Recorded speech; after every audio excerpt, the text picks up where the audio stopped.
Il était couvert de boue, le costume déchiré, serrant contre lui une mallette en cuir, comme si sa vie en dépendait. Quand Vittoria posa la main sur son front brûlant, elle comprit aussitôt.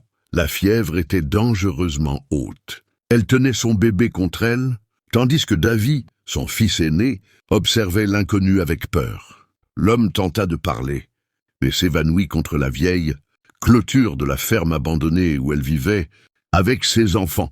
Vittoria n'avait presque rien. Quelques animaux, une maison délabrée, et la force de continuer malgré tout. Pourtant, elle ne pouvait pas laisser cet homme mourir là.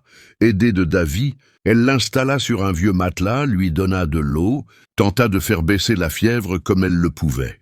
Il s'appelait Gustavo. Il était riche, cela se voyait à ses vêtements, mais il était perdu, malade, et surtout terrifié. Il ne lâchait jamais sa mallette. Les jours suivants furent tendus. Gustavo délirait parfois, puis reprenait conscience. Peu à peu, il confia la vérité. La mallette contenait des preuves de corruption contre son propre associé, un homme puissant prêt à tout pour le faire taire. Déjà, des inconnus en costume rôdaient autour de la maison, tentant de convaincre Vittoria de leur livrer Gustavo, usant de menaces voilées et de fausses promesses. Vittoria Tintbone. Elle protégea Gustavo comme elle protégeait ses enfants, avec calme, fermeté et courage. Elle refusa l'argent, refusa d'ouvrir la porte, refusa de céder à la peur. Elle contacta en secret un procureur réputé honnête et accepta de risquer sa propre sécurité pour que la vérité survive.